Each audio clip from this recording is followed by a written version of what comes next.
Be in this place of really fighting yourself on if you should leave your relationship or not. So maybe part of the relationship is really starting to feel like icky. It's starting to feel like you are anxious most of the time, that you are walking on eggshells, that you're fighting a lot, that you have left a part of yourself. You don't feel like yourself anymore.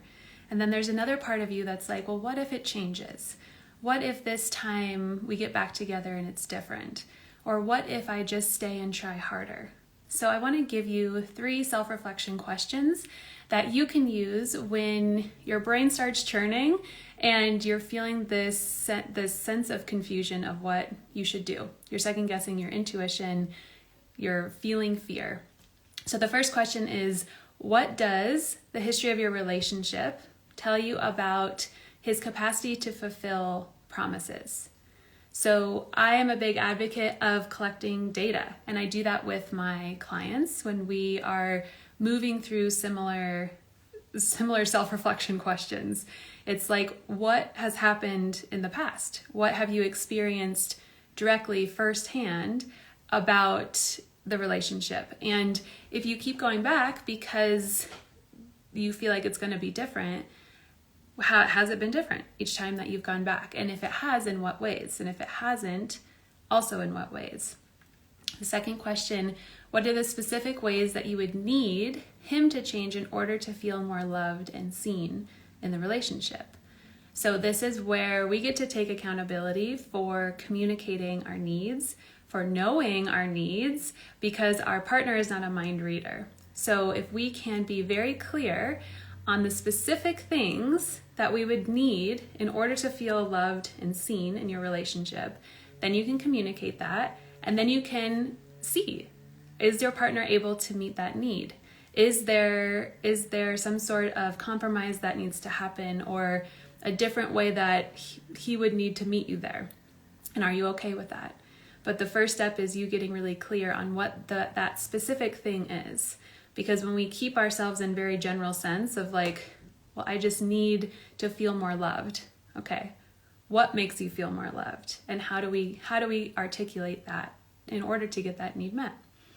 The third question, this is most specifically to you if you are currently separated and kind of feeling this pull of needing to go back, needing to try again, needing to hold on to that potential.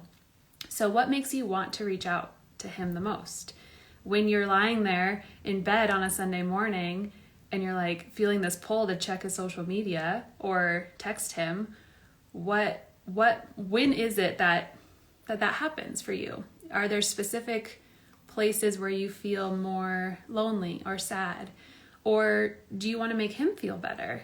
Like, what's the motive behind reaching out? What's the motive behind trying again? If you're looking to make him feel better or make sure that he's not angry with you, is that part of your people pleasing that's coming back? What's the intention behind that? Do you want answers?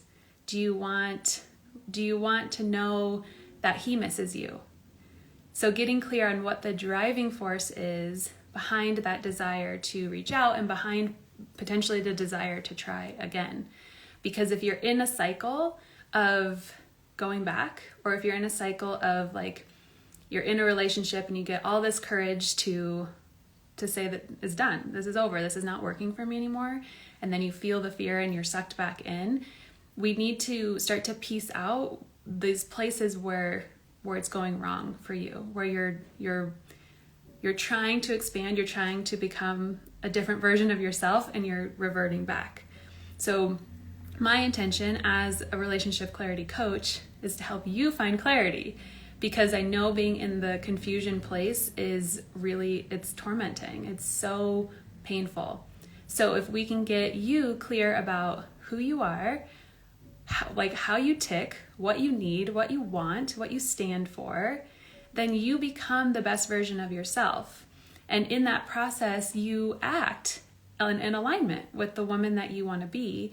And there's no more second guessing your choices. There's no more feeling guilty for doing something that you know you need to do in order to evolve, to step into your higher self. It's just true for you.